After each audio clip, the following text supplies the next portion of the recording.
বাবা, যেমন ব্যাংকে টাকা ফিক্সড করে রাখলে 10 বছরে 15 বছরে ডবল পাওয়া যায়, কিন্তু গৌরাঙ্গ মহাপ্রভু ডবল দেন, ডবলের ডবল তার ডবল ফিরিয়ে দেন।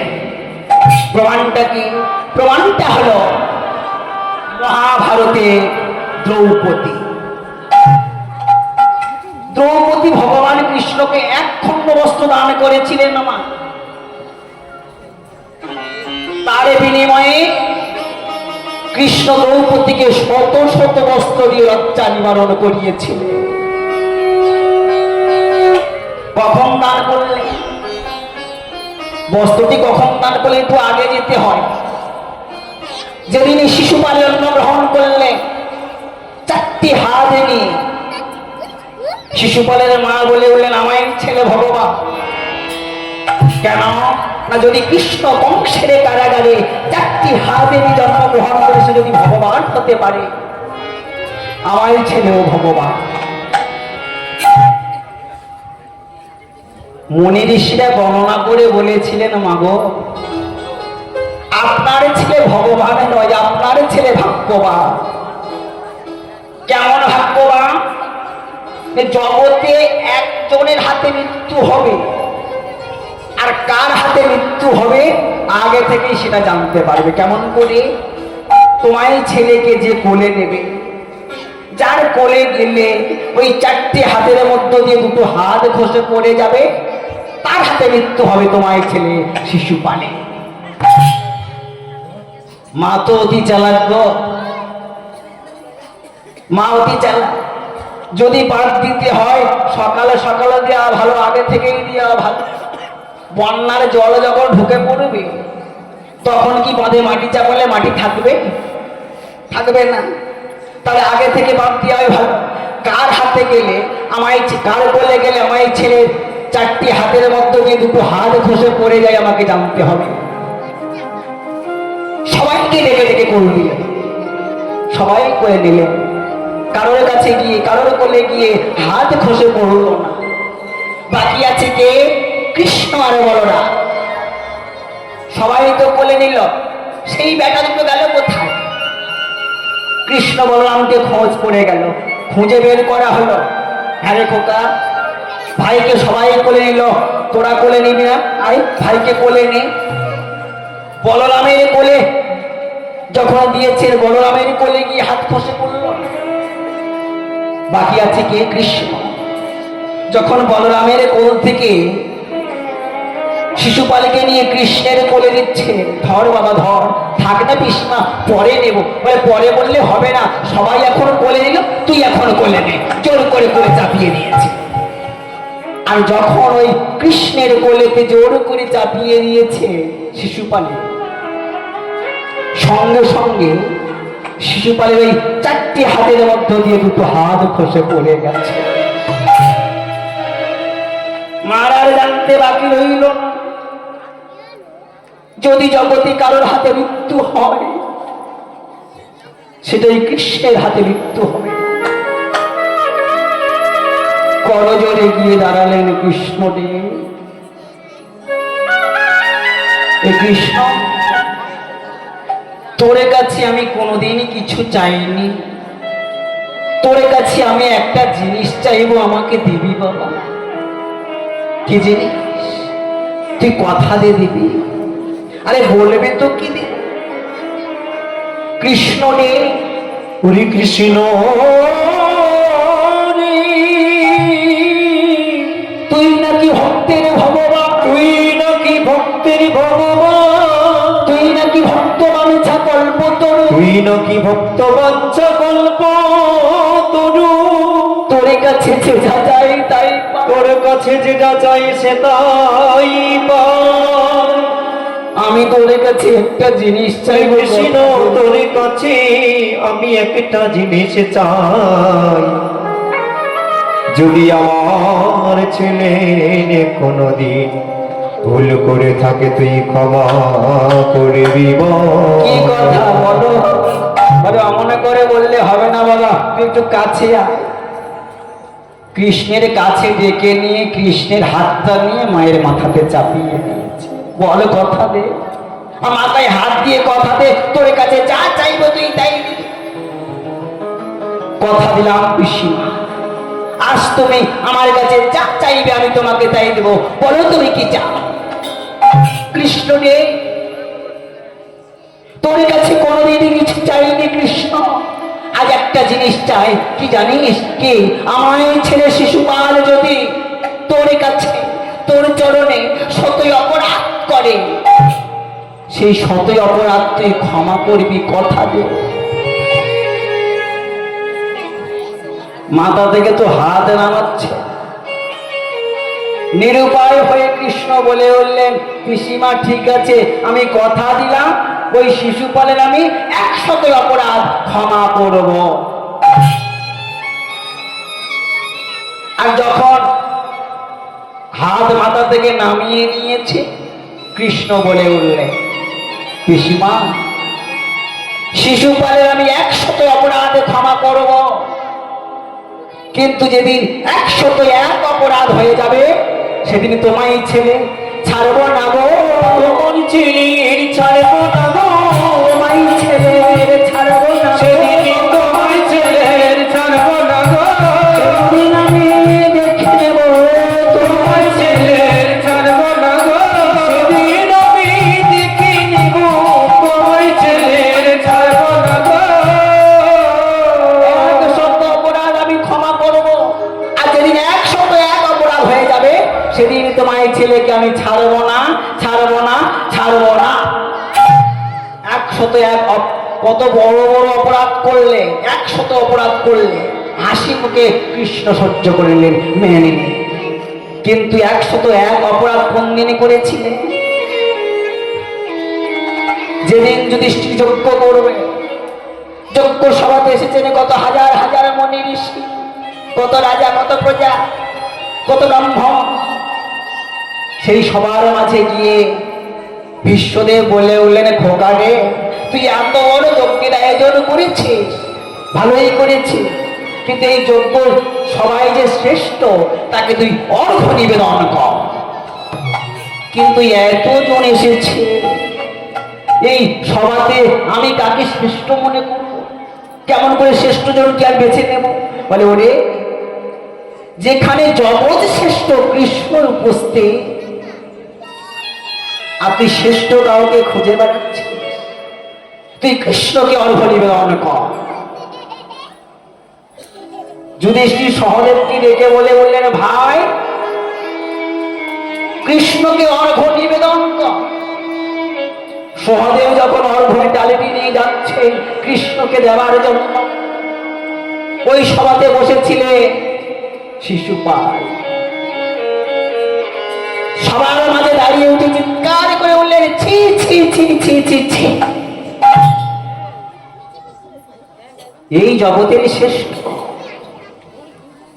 যার কংসের কারাগারে জন্ম, যার গোয়ালাটা ঘরে জন্ম, যে বনে বাজারে গরু চড়িয়ে বেড়া, রাখাল ছেলেদের, রাখাল বালকেদের কাঁধে চাপায়, সবার এতো খেয়ে বেড়ায়, এই জগতের শ্রেষ্ঠ, ছি ছি ছি ছি ছি ছি ছি। কৃষ্ণ প্রভান্বিত হয়ে গেল, চিৎকার করে উঠলে, সুদর্শন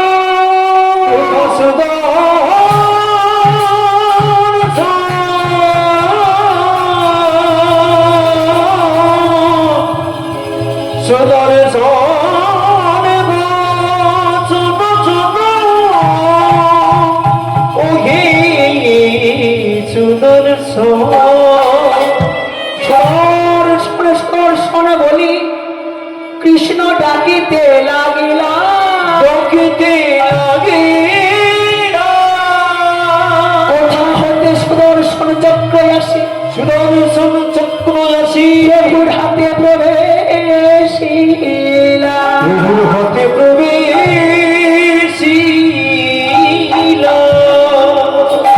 যাও সুদর্শন, ওই দুষ্ট দুরাচারকে ক্ষত কর, যা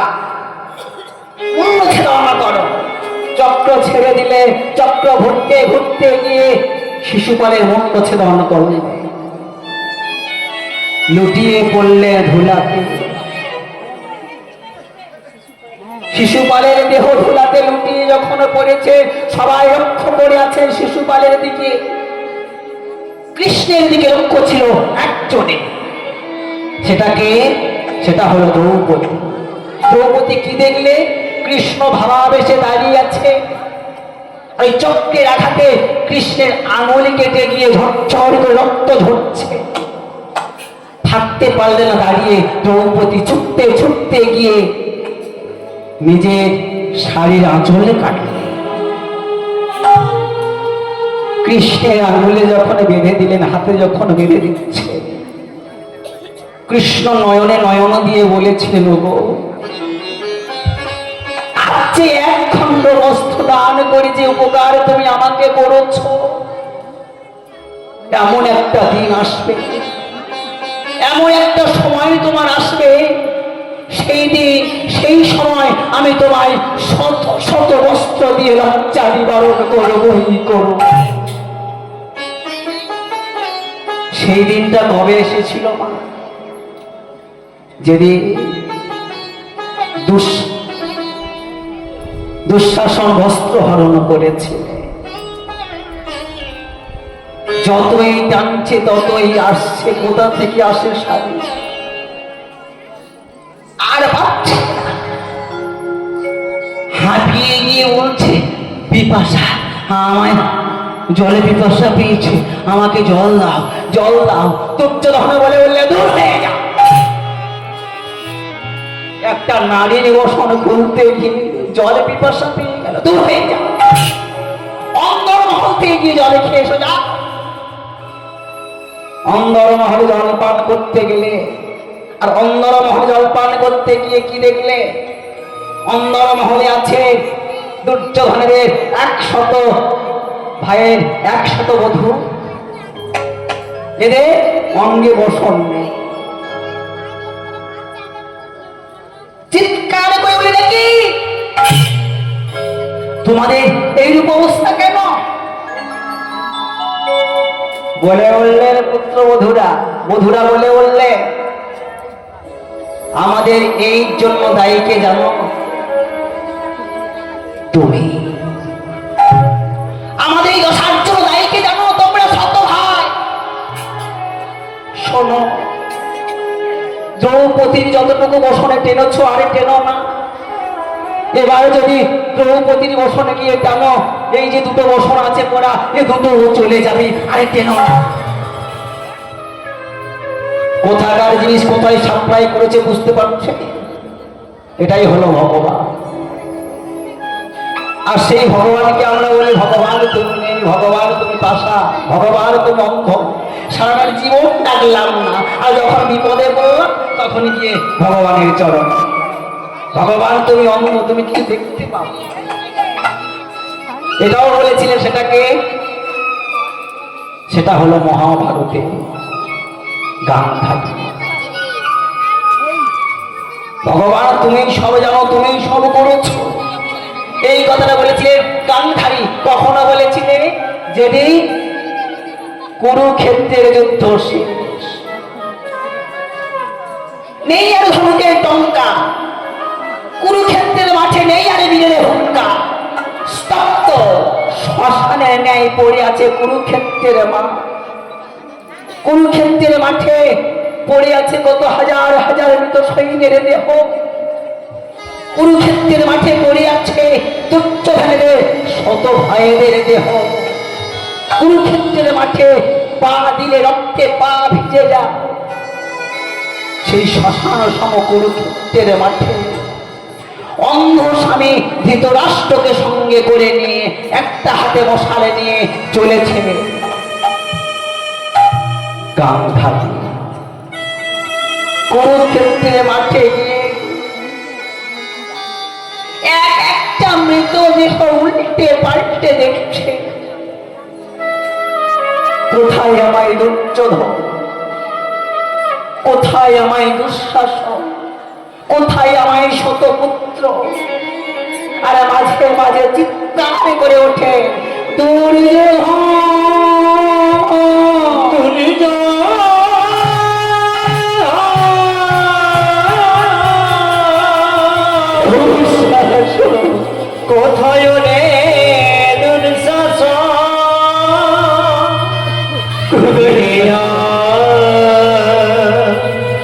ফিরে ফিরে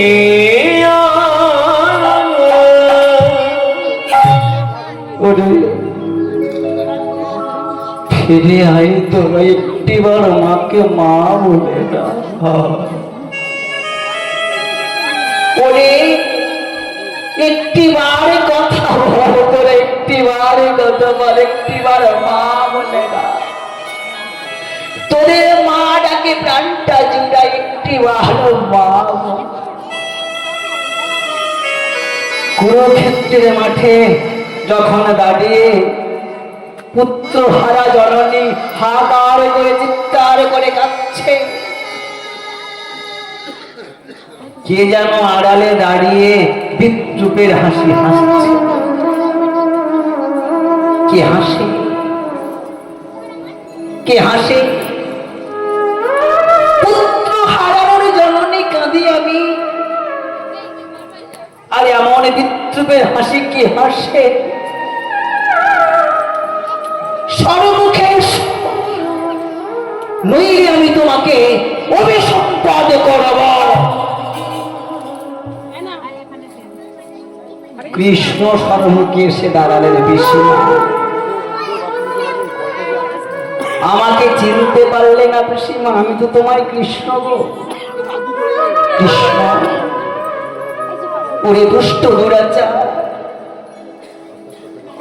প্রচন্ড হয়েছে কুরুক্ষেত্রের যুদ্ধ তোর জন্য আমি শতপুত্রকে হারিয়েছি বলতে পারিস কৃষ্ণ কি এমন অপরাধ করেছিল তোর চরণে আমায় ছেলেরা যে সবাইকে তুই কেড়ে নিলি বংশে বাতি দেবার জন্য কাউকে রাখলে না বল লাগে কৃষ্ণ কি অপরাধ করেছিল ওই ছেলেগুলো বললা একেবারে একজনে কে তো রাখতে পারতিস রে কৃষ্ণ যে আমার বংশে সন্ধ্যাবেলায় সন্ধ্যা প্রদীপটুকু জ্বালাতে পারত দিনন্তি একবার আমাকে মা বলে ডাকতে পারত কৃষ্ণ কি অপরাধ করেছিলাম তোর চরণে আমি বলতে পারিস কৃষ্ণ ওরে কৃষ্ণ আমায় বংশে বাতি দেওয়ার জন্য কাউকে রাখলে মা ডাকার জন্য কাউকে রাখলে না কৃষ্ণ তুই যেমন আমার বংশে বাতি দেওয়ার জন্য কাউকে রাখলে না শতপুত্রের জননী আমি একজনকেও রাখলি না তুই বংশে দিতে বাতি আমার বংশে বাতি দেওয়ার জন্য যখন কাউকে রাখলি না আমার মা ডাক শোনার জন্য যখন কাউকে রাখলি না আমার যখন তুই কুরু বংশ ধ্বংস করেছিস আমিও তোকে অভিসম্পদ করলাম যেমন তুই আমার কুরু বংশ ধ্বংস করেছিস আমিও তোকে বললাম আমিও তোকে অভিসম্পদ করলাম তোর যদি বংশ ধ্বংস হবে তোর যদি বংশ ধ্বংস হবে কৃষ্ণ তোর যদু বংশ ধ্বংস হবেই হবে পিসিমা তোমার ওই অভিসম্পদ আমি মাথা পেতে নিলাম পিসিমা কিন্তু বলো তো পিসিমা শুধু আমি চেয়েছিলাম তুমি চাওনি তুমি যদি না চাইতে যুদ্ধটা হোক তুমি যদি না চাইতে তোমার মনে আছে সেই দিনের কথা কোন দিনে না যুদ্ধের আগের দিনে তুমি কি বলেছিলে মনে আছে তোমার যুদ্ধের দিনে তুমি কি বলেছিলে যুদ্ধের আগের দিনে কি বলেছিল আর যুদ্ধের দিনে কি বলেছিলেন গান থাকি যুদ্ধের আগের দিন গান্ধারী যখন নয়নে বসন বেঁধে অন্ধ মহলে বসে আছে ঠিক এমন সময় যুধিষ্ঠির গিয়েছে প্রণাম করতে বড় মাকে, গিয়ে যখন চরণে হাত দিয়েছে, আপনি বললেন কে কে আমার চরণে হাত দিল, কে কে কে তুমি? বড় মা, ও বড় মা, আমি যুধিষ্ঠির গো। যুধিষ্ঠির, তুই কেন এসেছিস সময় দাঁড়ে? তুই কেন এসেছিস সময় দাঁড়ে? দূর হয়ে যা, তুই যে আমার পরম শত্রু, কেন এসেছিস তুই আমার কাছে? বড় মা, এখন শত্রু হইনি বড় মা, আগামী কালে যুদ্ধ, এখনো শত্রু হইনি।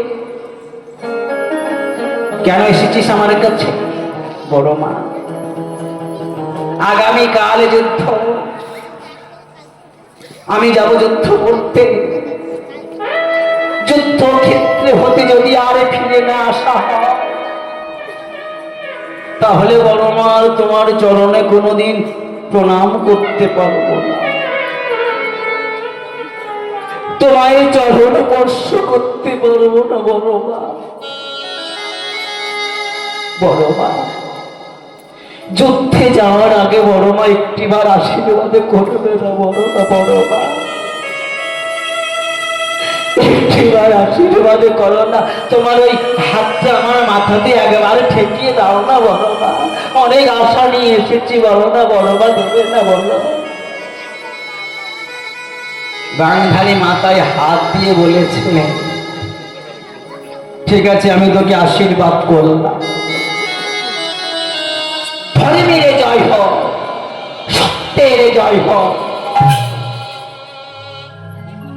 আশীর্বাদ নিয়ে যখন ফিরে যাচ্ছে,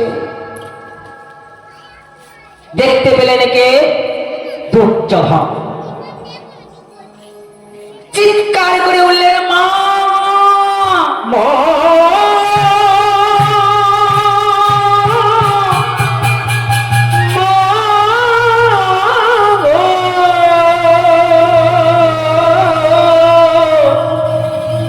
জননী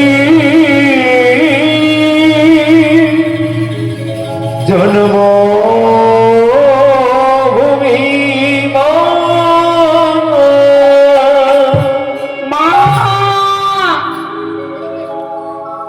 কি হলো রে? চিৎকার করছিস কেন? মা, দেখলাম ওই আমার পরম শত্রু বেরিয়ে যাচ্ছে। কেন এসেছিল মা আমায় দাঁড়ে? কেন এসেছিল আমায় দাঁড়ে বলো মা একবার? আশীর্বাদ চাই, আশীর্বাদ। হ্যাঁ, আমার কাছে আগামীকাল তো যুদ্ধ, তাই আমার কাছ দিয়ে আশীর্বাদ নিতে এসেছিল। আশীর্বাদ দিয়েছো? দিয়েছে। কি আশীর্বাদ দিলে মা?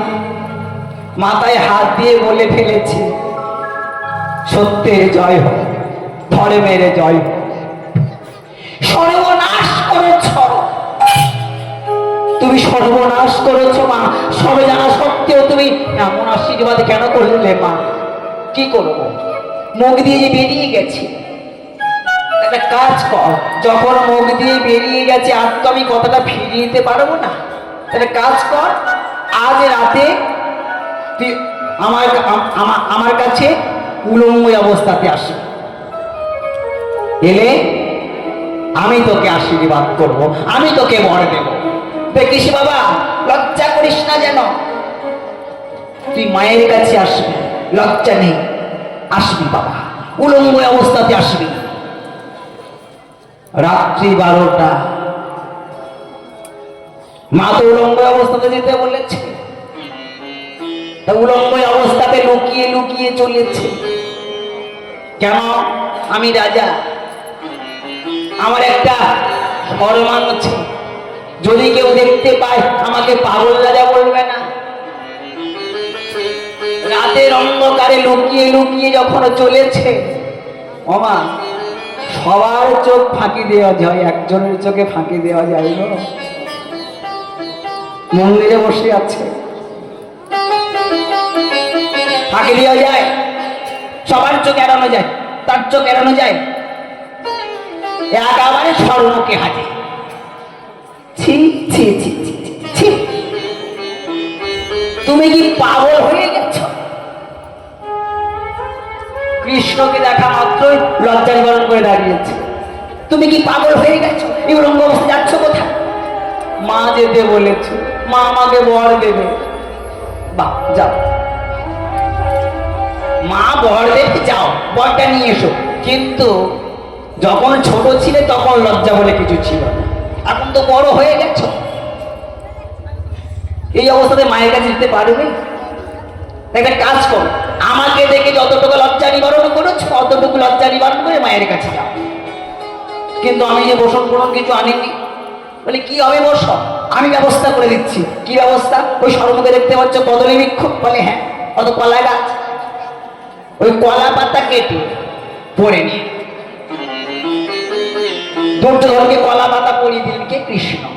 আর কলা পাতা পরে চলেছেন কোথায়? মায়ের কাছে। মা তো একেবারে নয়নে বসন বেঁধে বসে আছে। মায়ের কাছে গিয়ে বলছে, মা আমা আমি এসেছি আমার এই বরটা। মা নয়নে বসন খুলছে। বসন খুলে পা হতে আপাত মস্তক পর্যন্ত যখনই দেখেছে, দেখা মাত্রই চমকে উঠলে, চিৎকার করে উঠলে, এ কি করেছিস তুই? তুই এ কি করেছিস? তুই মাকে বিশ্বাস করলে না, তুই কলা পাতা পরে আমার কাছে কি করো? কৃষ্ণ তো পরিয়ে দিয়েছে। বলে ওরে, কৃষ্ণ তোর সঙ্গে ছলনা করেছে জানি। আমি যতটুকু তোর নয়ন ভরে দেখতে পেলাম, তোর শরীরকে ততটুকু লোহার চেয়ে বেশি শক্ত হয়ে গেল।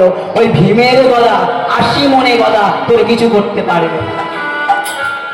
কিন্তু যতটুকু আমি দেখতে পেলাম না, ওটাই তোরে কাঁচাই রয়ে গেছে বাবা, আমার আর কিছু করার নেই। তাই যেদিন ভীমের সঙ্গে গলা যুদ্ধ হয়েছিল, যেখানে মারছে একেবারে লোহায়, লোহার পেটার যেমন আগুন জ্বলে ওঠে তেমন অবস্থা। কৃষ্ণ দূর থেকে বারে দেখিয়ে দিচ্ছে এখানে। কৃষ্ণ ওখানে দেখায় কেন? ওখানে মারি, ওখানে এবার দুটো ভঙ্গ করেছিলেন, করেনি? সব চালাকিটা। তাই আজ এটা গেল প্রথম দিনের কথা। দ্বিতীয় দিন তুমি কি বলেছিলে মনে আছে? কি? যেদিন যুদ্ধের সাজে সেজে দুর্যোধন চলেছেন যুদ্ধ করতে যাওয়ার আগে যখন তোমার কাছে আশীর্বাদ নিতে এসেছিল, তখন তুমি কি আশীর্বাদ করেছিলে? সেদিন কি আশীর্বাদ করেছিল গো? দুর্যোধনের মাথায় হাত দিয়ে বলেছিলে, আমি তোকে আশীর্বাদ করলাম, যথা ধর্ম তথা যশ, যদি কৃষ্ণ পাশে রয়। তুমি চাওনি, শুধু আমাকে দোষারোপ করছো, তুমি চাওনি।